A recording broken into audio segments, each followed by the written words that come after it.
Assalamualaikum warahmatullahi wabarakatuh. Di sini saya Irma Yunita, NIM 222111011101 dari mahasiswi apoteker Fakultas Farmasi Universitas Jember. Pada kesempatan kali ini, saya akan menjelaskan rangkuman materi dari kuliah tamu bisnis kefarmasian, yaitu yang berjudul Usaha Kefarmasian di Bidang Produksi Obat Tradisional PT Agaricus Sidomakmur Sentosa atau ASIMAS. Profil dari PT Asimas adalah perusahaan atau manufaktur yang bergerak di bidang makanan atau food, obat tradisional atau herbal, dan kosmetika yang telah mendapat izin dan sertifikasi dari Kementerian Kesehatan dan Badan Pengawasan Obat dan juga Makanan. Standarisasi dari PT Asimas telah terstandarisasi CPOTB, ISO 9001-2008, HACCP, Halal MUI, dan sudah memiliki izin IOT dan juga izin IQOS pada tahun 2016. Untuk produk yang dikembangkan oleh Asimas sendiri yaitu berupa suplemen atau obat herbal, kemudian ada berupa tablet atau ekstrak powder dan juga formulasi, kemudian ada kapsul dan juga ada saset. Untuk produk pangan fungsional ada teh celup dan juga powder. Kemudian untuk kosmetikanya ini ada krim, lotion, serum, dan juga yang lain-lain.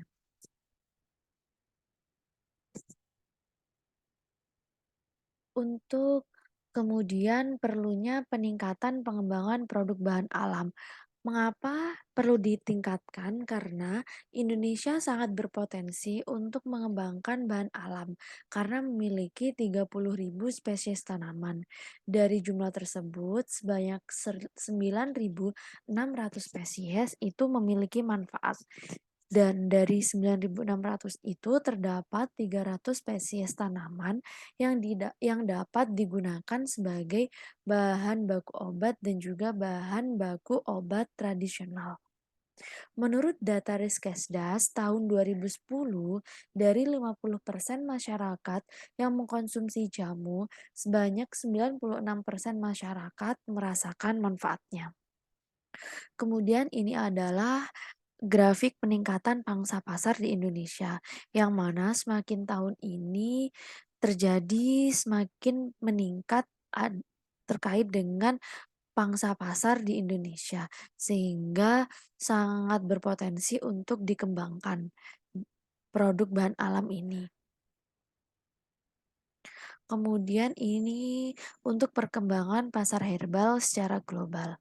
Untuk omset produk tradisional sendiri di pasar global sekitar 138.359 miliar dolar AS dan diproyeksikan 5 tahun ke depan sekitar 2018 940 miliar dolar AS pada tahun 2026 dengan perkiraan pertumbuhan pertumbuhan 6,7% per tahun menurut Pratama 2020. Selanjutnya, pengaruh dari media digital. Apa saja pengaruhnya? Yang pertama, media digital ini dapat meningkatkan demand konsumen karena meningkatkan akses digital. Kemudian yang kedua, media digital dapat merubah gaya hidup dan metode konsumsi seseorang. Dan yang ketiga, dapat memudahkan konsumen dalam mendapatkan apa yang diinginkan. Kemudian yang keempat, dapat memudahkan penjual dalam membidik pasar yang sesuai dengan segmen. Selanjutnya yaitu nomor izin edar. Untuk jamu sendiri, nomor izinnya yaitu TR yang mana itu menandakan tradisional lokal. Kemudian TI itu untuk tradisional impor, kemudian HT ini untuk OHT lokal, kemudian untuk FF ini untuk fitofarmaka lokal, kemudian untuk SD ini suplemen lokal, kemudian SI suplemen impor, MD ini untuk makanan minuman lokal, dan MI untuk makanan minuman impor.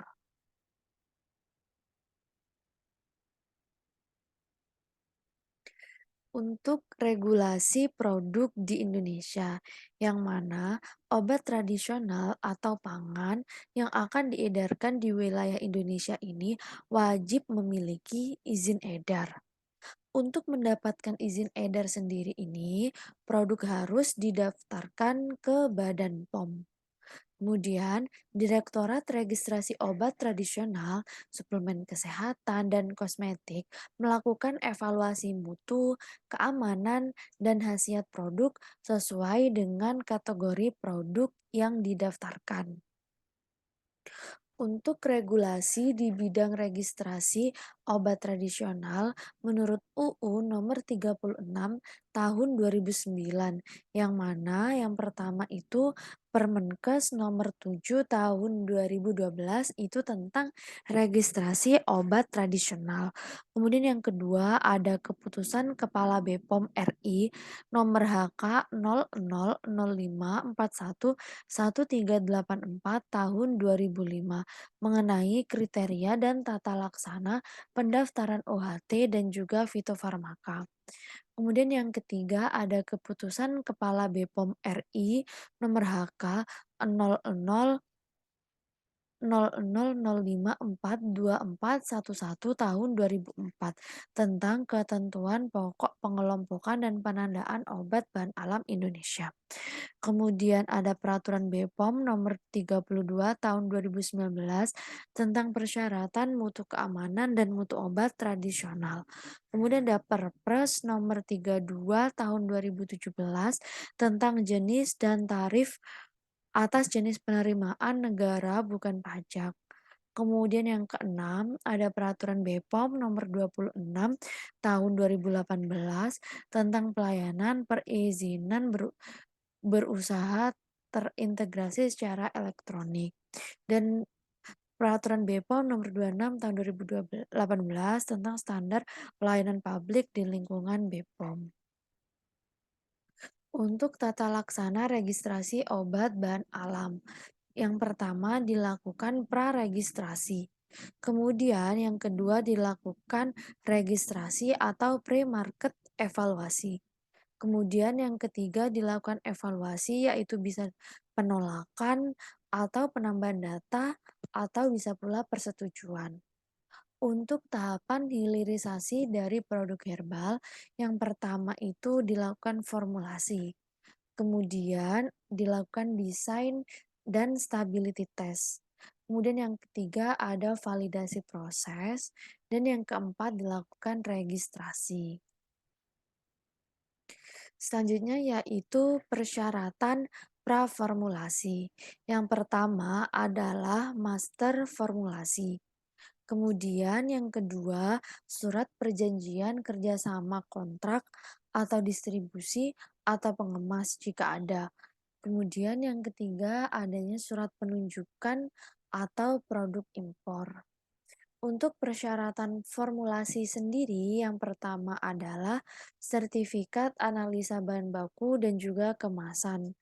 Kemudian ada sertifikat analisa produk jadi, kemudian ada cara pembuatan produk, kemudian protokol dan hasil uji stabilitas, kemudian rancangan desain kemasan, kemudian yang terakhir ada hasil praregistrasi. Kemudian untuk persyaratan produk mutu jadi, untuk parameter pemberiannya ini terdiri dari bau, warna, dan juga rasa. Ini untuk semua bentuk sediaan. Kemudian untuk keseragaman bobot atau volume, ini untuk semua sediaan juga. Kemudian untuk kadar air, ini untuk bentuk sediaan, rajangan, serbuk, kapsul, tablet, dan juga pil. Kemudian ada uji waktu hancur, ini untuk bentuk sediaan kapsul, tablet, dan juga pil. Kemudian ada uji pH, bobot jenis, dan juga kadar alkohol. Ini untuk cairan obat dalam. Kemudian ada uji cemaran mikroba. yaitu ALT, AKK, mikroba patogen, Escherichia coli, Salmonella, Pseudomonas, Staphylococcus, dan juga Shigella. Ini untuk semua bentuk sediaan. Kemudian ada parameter logam berat, ini untuk semua bentuk sediaan.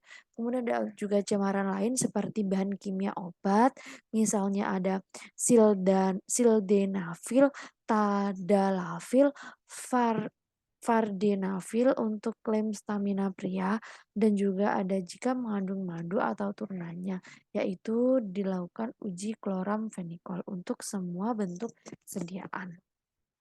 Hal ini sesuai dengan Perkap POM nomor 12 tahun 2014 tentang persyaratan mutu obat tradisional. Selanjutnya yaitu ada produk obat tradisional low resiko. Yaitu yang pertama ada minyak kelapa, komposnya Oleum Coccus 100% untuk perawatan rambut. Kemudian ada minyak 100% itu ada minyak gandapura untuk minyak gosok. Kemudian ada minyak adas untuk perut kembung, minyak serai wangi untuk menghindari gigitan nyamuk, minyak cengkeh untuk meredakan sakit gigi, minyak kemiri untuk merawat kesuburan rambut. Kemudian ada kategori serbuk obat luar yang mana komposisinya itu ada binahong. Itu berguna untuk membantu proses penyembuhan luka ringan.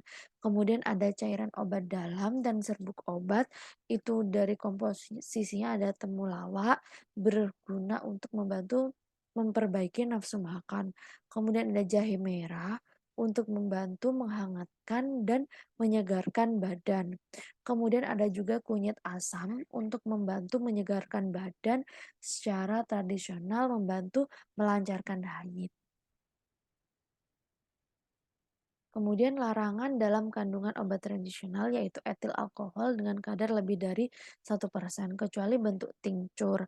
Kemudian ada bahan kimia obat, kemudian ada narkotika psikotropik, bahan lain yang berdasarkan pertimbangan kesehatan, kemudian menggunakan tumbuhan atau hewan yang dilindungi. Untuk bentuk sediaan yang dilarang di obat tradisional yaitu yang pertama intravaginal, tetes mata, parenteral, supositoria, kecuali obat wasir. Kemudian ada isolat yang dilarang itu ada isolat Vicocine atau spirulina, kemudian anetol untuk minyak telon, terpineol ini bahan aktif sintetik yang bersifat iritan. Selanjutnya ada surat edaran ya, itu yang mengatur batas maksimum pemanis dalam OT. Itu diatur dalam nomor HK 04 01 42 41 12 17 1666 tanggal 19 Desember 2017. Kemudian ada batas maksimum pengawet itu diatur dalam nomor HK 04 01 42 41 12 17 1672 tahun 2017. Kemudian yang mengatur pelarut yang diizinkan itu nomor HK 0402 42 421 12 17 1673 tahun 2017. Kemudian yang mengatur batas maksimum pewarna itu pada Perkab BPOM nomor 12 tahun 2014. Untuk bahan-bahan yang dilarang untuk digunakan ada Angelisia sinensis redix, menyebabkan bayi lahir cacat, kemudian ada Coptis berberis, mahoni, dan lain-lain itu dapat menyebabkan iritasi ginjal dan juga nefrotoksik. Dan Ka Catharanthus roseus dapat menyebabkan depresi sumsum tulang. Kemudian ada tanaman kava-kava dapat menyebabkan hepatotoksik. Kemudian ada cinchonae itu dapat menyebabkan resistensi Plasmodium falciparum dan Plasmodium vivax. Kemudian ada kratom menyebabkan sedatif narkotik. Ketentuan umum pendaftaran pangan olahan yaitu memiliki surat izin edar. Kemudian izin edar diterbitkan oleh Kepala BPOM. Persyaratan nomor 1 dan 2 itu dikecualikan untuk industri rumah tangga, masa simpan kurang dari 7 hari, diimpor dalam jumlah kecil, sebagai bahan baku tidak dijual konsumen langsung, dikemas dalam jumlah besar, dan pangan yang dijual dan dikemas langsung di hadapan pembeli dalam jumlah kecil sesuai permintaan konsumen. Kemudian adanya produk bahan alam memiliki prospek bagus itu harus unik, kemudian bentuk sedan yang modern, dan formulasi yang teruji. Untuk contoh produk Asima sendiri itu ada Mediti sebagai imuno, imuno, imu, imunodulator, kemudian ada diabetakol untuk penyakit diabetes. Kemudian tantangan perencanaan hilirisasi produk itu yang pertama yaitu market pemasaran, kualitas dan khasiat, perizinan, konsep produk yang cocok dengan pasar, dan juga yang terakhir adalah keunikan produk. Cukup sekian penjelasan dari saya, kurang lebihnya mohon maaf. Wassalamualaikum warahmatullahi wabarakatuh.